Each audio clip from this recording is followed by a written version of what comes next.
میں نے اپنی مرضی کی شادی کی تھی، مگر اس دوران میں اپنا بہت کچھ کھو چکی تھی۔ میں اپنے ماں باپ کی اکلوتی بیٹی تھی۔ جب میں نے پسند کی شادی کی تو میرے باپ نے خودکشی کر لی اور میری ماں دماغی توازن کھو بیٹھی تھی۔ اپنا اتنا کچھ قربان کر کے جس آصف کو میں نے پایا تھا، آج میں اس کو بھی کھو چکی تھی۔ میری شادی 3 سال تک رہی تھی۔ اس دوران مجھے اللہ نے ایک خوبصورت بیٹی سے نوازا۔ اللہ کی وہ رحمت میرے لیے زحمت ثابت ہوئی، اور بیٹی کی پیدائش کا سنتے ہی میرا شوہر مجھ سے ناراض ہو گیا اور اکثر گھر میں جھگڑا رہنے لگا۔ اب مجھے میرے رشتوں کی قدر ہونے لگی تھی اور اپنے ماں باپ کی یاد آنے لگی تھی، مگر افسوس کہ اب وقت گزر چکا تھا۔ شادی کے 3 سال بعد شوہر نے مجھے طلاق دے دی، اور طلاق کے بعد اس نے پلٹ کر میرا تو کیا، اپنی بیٹی کا بھی حال تک نہ پوچھا۔ وقت ایسا آ گیا کہ گھر میں راشن بھی نہ موجود تھا، اور اوپر سے غریبی، کرائے کا گھر تھا۔ جلد ہی مجھے جان کے لالے پڑ گئے اور میں کام کی تلاش میں نکل پڑی، مگر افسوس کہ مجھے کہیں بھی کوئی کام نہیں مل رہا تھا۔ لوگ میرے جسم اور خوبصورتی کے بھوکے نکلتے۔ پھر جب رات کو بھوک سے میری بیٹی کے پیٹ میں درد ہونے لگا تو اس کو پلانے کے لیے میرے پاس دودھ کا ایک قطرہ بھی نہ تھا۔ مجبوراً میں نے اپنا جسم بیچنے کا فیصلہ کر لیا۔ اس وقت میں بالکل جوان اور خوبصورت تھی۔ کسی ایک شیطان نے مجھے بازار حسن تک پہنچا دیا اور میں ایک عورت کے کوٹھے پر کام کرنے لگی۔ میرے حالات کا سن کر وہ عورت مجھ پر ترس کھانے لگی۔ وہ صرف میرے ڈانس کے پیسے لیا کرتی تھی، اور اپنا جسم بیچ کر میں جو بھی کماتی تھی اس میں سے وہ کچھ بھی نہ لیتی۔ اور یقین کریں، اس بھوکے ملک میں جسم خریدنے کے لیے لوگوں کے پاس اتنا پیسہ ہے کہ آج شہر میں میرا اپنا گھر ہے جو کہ اب میری بیٹی کے پاس ہے۔ جب میرا کام چل نکلا تو سب سے پہلے میں نے ایک گھر لیا اور ایک ملازمہ کو رکھا جو رات کو میری بیٹی کا خیال رکھتی تھی، اور صبح فجر کی اذانوں کے ساتھ میں گھر پہنچ جاتی تھی۔ پھر میں بیٹی کے اٹھنے سے پہلے اس کے لیے ناشتہ بناتی، اس کو تیار کرتی اور پھر اسکول بھیج دیتی۔ جب میرے حالات کچھ بہتر ہوئے تو میں نے اپنی ماں کو بھی اپنے پاس بلا لیا۔ ان کا دماغی توازن ٹھیک نہیں تھا۔ رات کو میں ان کو ایک کمرے میں بند کر کے کام پر چلی جاتی، اور صبح آتے ہی ان کو کمرے سے نکال کر نہلاتی اور ناشتہ کرواتی تھی۔ جب میری بیٹی میٹرک میں تھی تو اس کو مجھ پر شک ہوا اور اس نے مجھ سے میرے کام کے متعلق پوچھا۔ میں نے اپنے بھائی سے بات کی اور اپنی بیٹی کو بتا دیا کہ میں ایک فیکٹری میں کام کرتی ہوں، اور بیٹی کی ضد پر اسے دبئی کا ویزا بھی لے دیا۔ میری بیٹی پڑھائی میں بہت قابل تھی۔ اس نے میٹرک میں پہلی پوزیشن لی اور اسکالرشپ میں داخلہ ملا۔ FSC بھی اس نے پہلی پوزیشن حاصل کی اور اسکالرشپ پر یونیورسٹی میں داخلہ ملا۔ یونیورسٹی میں بھی وہ ٹاپ پر رہی، اور اس طرح میرا خرچہ بہت کم ہوا۔ الحمدللہ آج وہ ایک بہترین اور مشہور ترین جگر کی ڈاکٹر ہے، مگر افسوس کہ اس کے لیے میں نے کتنی قربانیاں دی، اس نے ان سب کو بھلا دیا اور آج مجھے ایک طوائف کہہ کر گھر سے نکال دیا۔ اس نے یہ بھی نہ سوچا کہ میں طوائف کیسے، کس کے لیے اور کیوں بنی۔ میرے لیے جو ہو گیا سو ہو گیا، لیکن یقین کریں آج میری بیٹی نہ ہوتی تو میں خود بھی خودکشی کر چکی ہوتی۔ میں نے جس بیٹی کے لیے سب کچھ کیا اس کا صلہ دیکھ کر میرا اسے مارنے کو دل کیا، لیکن پتہ نہیں کیوں میں اس کی جان نہ لے سکی، اور آج سوچتی ہوں کہ کاش اس وقت میں اس کی جان لے لیتی۔ آج میری ماں مر چکی ہے اور میں اپنی ماں کو دیے گئے دکھ کی سزا کاٹ رہی ہوں، اور اللہ سے دعا کرتی ہوں کہ اللہ تعالیٰ میری بیٹی کو کبھی کسی آزمائش میں نہ ڈالے۔ مسز مسکان، نرس نے میرا نام پکارا تو میں ڈاکٹر کی کلینک کی طرف چلی گئی جہاں ڈاکٹر مسعود کا کیبن تھا۔ ڈاکٹر شاہدہ کے ساتھ مریضوں کا الٹرا ساؤنڈ وہی کرتے تھے۔ ڈاکٹر شاہدہ کو صرف ڈاکٹر مسعود کی رپورٹس پر ہی بھروسہ تھا۔ میں بمشکل چلتی ہوئی اندر آ گئی۔ ڈاکٹر کوئی رپورٹ بنانے میں مصروف تھا۔ انہوں نے مجھے بیڈ پر لیٹنے کا اشارہ کیا اور خود اپنا کام مکمل کرنے لگے۔ میں نے پردہ ہٹایا اور پھر سے برابر کر دیا اور خود بیڈ پر لیٹ گئی جہاں لیڈیز کے لیے چادر رکھی گئی تھی۔ میں نے چادر اپنے اوپر ڈال لی۔ 5 منٹ بعد ڈاکٹر کی آواز آئی، میں آ جاؤں مسز مسکان؟ انہوں نے مہذب انداز میں پردے کے پیچھے سے سوال کیا۔ میں نے کہا آ جائیں ڈاکٹر صاحب، میں نے آہستہ سے جواب دیا۔ ڈاکٹر نے آتے ہی مشین آن کی اور کچھ مشاہدہ کرنے کے بعد میری طرف متوجہ ہوئے اور الٹرا ساؤنڈ کرنے کے ساتھ ساتھ سوالات بھی کرتے گئے، لیکن میں نے دیکھا اچانک ان کے چہرے کی رنگت کچھ عجیب سی ہو گئی تھی۔ اب وہ میرے سوال کے جواب میں صرف ہوں ہاں کہتے جا رہے تھے۔ ان کے چہرے پر جو تشویش کے احساس تھے، میں تو کافی گھبرا گئی۔ کیا ہوا ڈاکٹر صاحب؟ میں نے گھبرا کر پوچھا تو وہ کافی دیر تک چپ رہے اور بولے، آپ ایک کام کریں، کل میری کلینک پر آ جائیں، بس یہاں نزدیک ہی ہے اس جگہ تو میں ڈاکٹر شاہدہ کے کہنے پر آیا کرتا ہوں۔ آپ سے ساری بات میں آرام سے کروں گا، فی الحال اب گھر چلی جائیں۔ ڈاکٹر رپورٹس بنانے لگا اور مجھے ایک بار غور سے دیکھا اور پھر رخ موڑ لیا۔ مگر ڈاکٹر، مجھے بہت تکلیف ہو رہی ہے، کب تک برداشت کروں؟ میں نے تھوڑا سا غصے میں آ کر کہا تو وہ کہنے لگے نہیں میں ڈاکٹر کو بتا دیتا ہوں، وہ آپ کو آج کے لیے میڈیسن دے دیں گی، ابھی آپ جائیں۔ میں بد دل ہو کر باہر نکلی، بھلا یہ کیا بات تھی، کچھ بتایا بھی نہیں تھا، اوپر سے اپنی کلینک آنے کا کہہ دیا۔ باہر نکل کر مجھے معلوم ہوا کہ ڈاکٹر شاہدہ کے لیے کوئی ایمرجنسی کیس آیا تھا تو ان کو ہسپتال جانا پڑ گیا اور وہ کیس کروا کر واپس آتی ہیں۔ ایسا اکثر ہوا کرتا تھا، ان کو جانا پڑ جاتا تھا، لیکن آج تو میں بالکل انتظار نہیں کر سکتی تھی۔ میں نے نرس کو کہا کہ میرا درد سے برا حال ہے، مجھے کوئی دوائی دے دے، تو انہوں نے ڈاکٹر سے فون پر رابطہ کیا اور فی الحال چند دوائیں مجھے دے دیں، اور میں نے فارمیسی میں ہی پانی کی بوتل لے کر وہ گولیاں نگل لی تاکہ کچھ تو فرق پڑے۔ گھر واپس آ کر میں بہت روئی، یہ بھی کیا زندگی تھی، اکیلے جیو اور اکیلے مرو، ہر درد تکلیف پریشانی اکیلے ہی برداشت کرو۔ میاں تو باہر بیٹھا ہے، بس نوٹ کمانے میں لگا ہوا ہے، اور میں یہاں یہ سب جھیل رہی تھی۔ میں کافی دیر تک روتی رہی، کچھ دیر بعد عرفان کی کال آئی تو میں نے سارا غم و غصہ انہی پر نکال دیا۔ وہ کافی دیر تک مجھے سمجھاتے رہے مگر میں کچھ سننے کو تیار ہی نہ تھی۔ میں نے فون کاٹ دیا تھا اور میں کافی بہتر محسوس کر رہی تھی، شاید دوائی نے بھی اثر کیا تھا، جو درد بھی کم ہوتے ہوتے ختم ہو گیا تھا۔ اب مجھے صبح پھر جانا تھا ڈاکٹر مسعود کے کلینک پر۔ انہی سوچوں میں مجھے نیند آ گئی۔ میں صبح اٹھی تو میرا موڈ بہت فریش تھا، مجھے لگ رہا تھا کہ مجھے ڈاکٹر نے آرام کی دوائی بھی دی تھی، تبھی تو میں سکون سے سو پائی تھی اور درد بھی کم تھا۔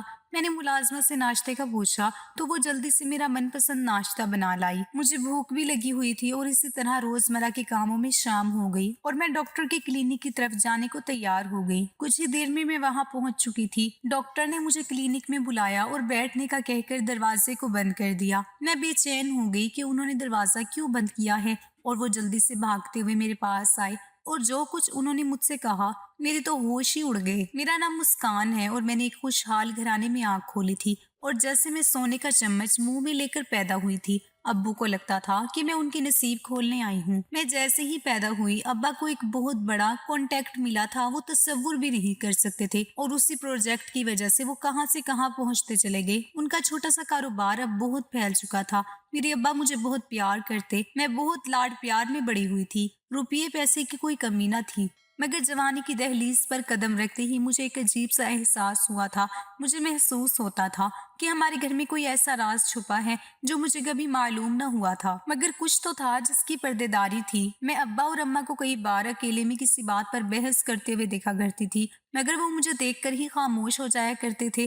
میں چاہ کر بھی ان سے یہ راز معلوم نہ کر پائی۔ کالج کے بعد جب میں اپنی چھٹیاں گزار رہی تھی تو میں نے نوٹ کیا کہ ابا کے گھر سے جاتے ہی اماں ڈرائیور کو گاڑی نکالنے کا حکم دیتی اور ان کے ساتھ کہیں چلی جاتی۔ پہلے تو میں نے غور نہیں کیا، مگر پھر ایک دن جب میں نے پوچھا تو اماں ہڑبڑا گئی اور کہا مسکان بیٹا، میں جہاں جاتی ہوں وہ میں تمہیں نہیں بتا سکتی۔ ان کی اس بات پر میں عجیب نظروں سے انہیں دیکھنے لگی۔ اماں ایسی کیا بات ہے جو آپ مجھے نہیں بتا سکتی؟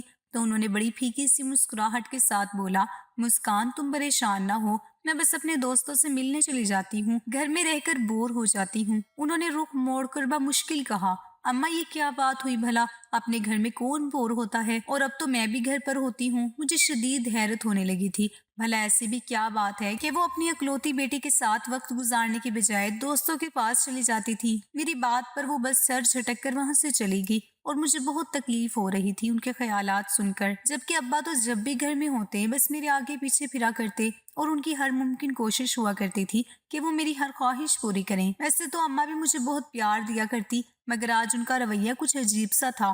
میں نے جب سوچنا شروع کیا تو مجھے محسوس ہوا کہ اماں مجھے ابا سے لاڈ کرتے دیکھ کر کچھ اداس ہو جایا کرتی تھی۔ اب تو مجھے شک ہونے لگا کہ وہ میری سوتیلی ماں تو نہیں، مگر یہ کیسے ممکن تھا؟ میں نے اپنی پیدائش کی تصاویر دیکھی تھی، ان میں اماں ہی تھی جو ہسپتال میں مجھے گود میں لیے مسکرا رہی تھی اور ان کے ہاتھ میں ڈرپ لگی ہوئی تھی۔ میں جب چھوٹی تھی تو بہت سوال کرتی تھی، ڈرپ دیکھ کر پوچھا کرتی، اماں آپ کو ہاتھ پر کیا ہوا ہے؟ تب وہ ہنس دیتی اور کہتی، جب آپ پیدا ہوئی تو ڈاکٹر نے مجھے یہ ڈرپ لگائی تھی تاکہ مجھے طاقت ملے اور میں آپ کا خیال رکھ سکوں۔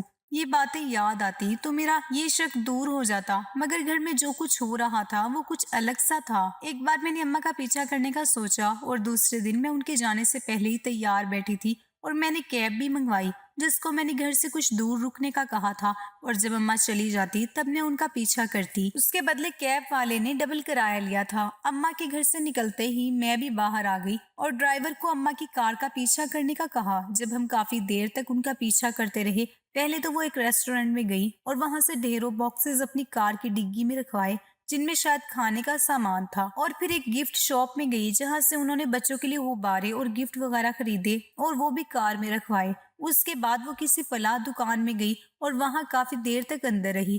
میں دیکھ رہی تھی ڈرائیور نے ایک بندے کے ساتھ وہ کھانے پینے کا سامان نکلوایا تھا اور اندر لے گئے، مگر کچھ پھول اور غبارے اماں اپنے ہاتھ میں لے کر اندر گئی تھی۔ باقی کا سارا سامان ڈرائیور نے نکلوایا تھا اور تقریباً 2 گھنٹے بعد اماں باہر نکلی تھی۔ جاتے وقت وہ جتنی خوش لگ رہی تھی، واپسی میں ان کا چہرہ اتنا ہی اترا ہوا تھا۔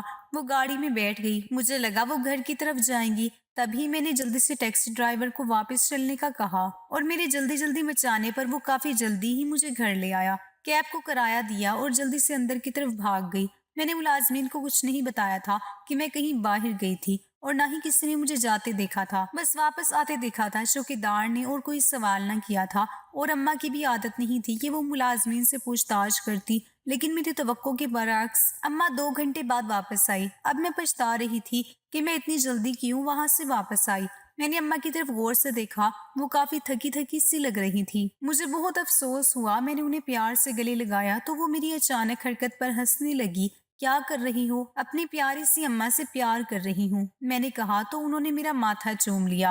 مجھے بہت ندامت ہونے لگی تھی کہ میں نے اپنی ماں کو غلط سمجھا۔ وہ تو نیک کام کے لیے جایا کرتی تھی اور شاید اسی لیے مجھے نہیں بتاتی تھی کہ ان کی نیکی برباد نہ ہو جائے۔ اس دن کے بعد میں نے ان کے پیچھے لگنا چھوڑ دیا۔ ویسے بھی میرا یونیورسٹی میں ایڈمیشن ہونے والا تھا، میں اپنی تعلیم کے لیے بہت سنجیدہ تھی۔ اب میں نے آگے کی پلاننگ پر دھیان دینا شروع کیا تھا، لیکن پھر میں ایک رات جب پانی پینے کے لیے کچن کی طرف جانے لگی تو مجھے ابا کے کمرے سے باتوں کی آواز آئی۔ وہ باتوں کی نہیں، ہمیشہ کی طرح بحث کی آوازیں تھی۔ میں تجسس میں آ گئی تھی اور میں نے دروازے سے کان لگا کر سننا شروع کر دیا۔ مجھے معلوم تھا کہ یہ بات ٹھیک نہیں، مگر یہ میرے والدین کا مسئلہ تھا اور مجھے ہر بات ہر حال میں جاننی تھی، کیونکہ وہ ہر وقت ایسے ہی لڑا کرتے تھے۔ آخر ایسی کیا بات تھی جو ان کو سکون سے رہنے ہی نہیں دیتی تھی؟ مجھے اب ان کی باتیں سنائی دے رہی تھی، بلکہ دروازہ بھی ہلکا سا کھلا ہوا تھا۔ مجھے وہ دونوں دکھائی بھی دے رہے تھے۔ میں نے اماں کو ابا سے الجھتے ہوئے دیکھا اور ابا مسلسل گردن ہلائے جا رہے تھے۔ یہ ناممکن ہے، میں تمہیں کتنی بار منع کر چکا ہوں، اب تم بھی یہ بحث بند کر دو۔ وہ اچانک غصے میں آ گئی تھی۔ اماں رونے لگ گئی۔ آخر کیوں کرتے ہیں آپ یہ سب؟ کیا میرا کوئی حق نہیں ہے اس گھر پر؟ وہ بھی چلانے لگی تھی۔ مجھ سے برداشت نہ ہوا، میں اندر چلے گئی بنا سوچے سمجھے۔ مجھے دیکھ کر ان دونوں کا رنگ اڑ گیا تھا۔ اماں نے جلدی سے رخ موڑ کر آنسو پہنچے اور واش روم کی طرف جانے لگی، جبکہ ابا میری طرف آ گئے۔ مسکان بیٹا اب یہاں اس وقت۔ ابا کافی بوکھلا گئے تھے اور میری شانوں پر ہاتھ رکھ کر مجھے صوفے پر بٹھایا۔ یہ سب کیا ہو رہا تھا ابا؟ آپ کیوں اس طرح لڑتے رہتے ہیں؟ آج میں بھی سب جان لینا چاہتی تھی۔ کچھ نہیں گڑیا، ایسی کوئی بات نہیں، بس آپ کی اماں کی طبیعت کچھ ٹھیک نہیں۔ میں انہیں یہی سمجھا رہا تھا کہ ڈاکٹر کے پاس چلتے ہیں، مگر وہ مان ہی نہیں رہی۔ اب دیکھو نا، اس بات پر مجھے غصہ تو آئے گا نا۔ وہ مجھے بہلانے لگے۔ ابا کیوں جھوٹ بول رہی ہیں؟ اب میں نے ان کے ہاتھ میں اپنا ہاتھ رکھا تو وہ نظریں چرانے لگے۔ آج کی بات نہیں، یہ ایسا روز ہو رہا ہے۔ میں تقریباً روز ہی آپ لوگوں کو جھگڑتے دیکھتی ہوں۔ میں نے محسوس کیا اماں دن بدن کمزور ہوتی جا رہی ہیں، کوئی بات ان کو کھائی جا رہی ہے۔ پلیز اب مجھے سب بتا دیں۔ میں نے ابا کو یہ سب کہہ تو دیا تھا، مگر ان کا اترا ہوا چہرہ دیکھ کر مجھے رونا آ گیا۔ ابا میں آپ لوگوں کو یوں اداس نہیں دیکھ سکتی، پلیز مجھے سب سچ بتا دیں۔ میں اچانک پھوٹ کر رو پڑی اور ابا نے مجھے اپنے سینے سے لگا لیا۔ مجھے محسوس ہونے لگا تھا کہ ان کے آنسو بھی میرے بالوں میں جذب ہو رہے تھے۔ میرا دل اور بھی دکھنے لگا تھا۔ آج میں نے اپنے ہنستے مسکراتے ابا کو بھی رلا دیا تھا۔ کچھ دیر بعد اماں بھی واش روم سے نکل آئی تھی اور مجھے اب تک وہاں بیٹھا دیکھ کر کہنے لگی، مسکان تم اب تک یہی ہو بیٹا، چلو اپنے کمرے میں جاؤ، ابا کو پریشان مت کرو۔ وہ میری طرف پلٹ گئی اور میرا ہاتھ تھام کر اٹھانے کی کوشش کی، مگر ابا نے مجھے تھام لیا تھا۔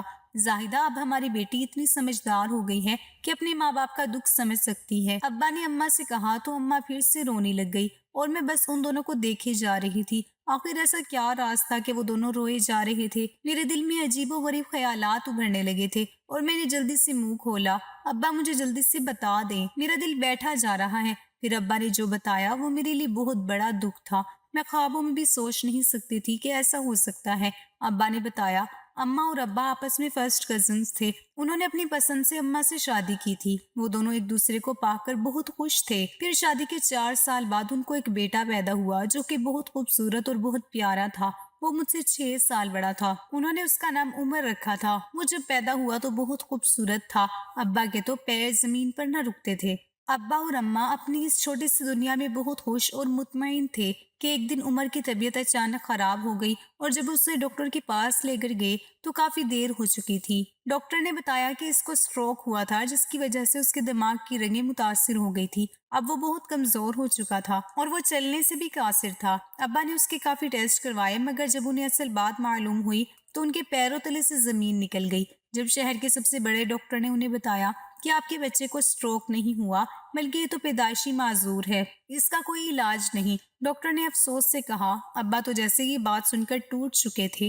مگر ڈاکٹر صاحب کوئی تو علاج ہوگا، میں سب کچھ کرنے کو تیار ہوں۔ ڈاکٹر نے کہا دیکھیے میں آپ کو ایک مشورہ دیتا ہوں کہ اب دوسرا بچہ پیدا کرنے کی کوشش نہ ہی کریں تو اچھا ہے، کیونکہ آپ کی کزن میرج ہے، جیسے کہ آپ نے بتایا کہ آپ دونوں کے والدین بھی کزن میرج تھے، تو یہ سب اسی وجہ سے ہوا ہے۔ کزن میرج اگر 3 نسلوں تک ٹرانسفر ہوتی رہے تو کئی کمپلیکیشنز ہو جایا کرتی ہیں، جیسے کہ کسی کو تو اولاد ہی نہیں ہوتی، کسی کو ہوتی ہے تو زندہ نہیں رہتی، یا کسی کو دماغی یا پھر کوئی اور بیماری لگ جاتی ہے۔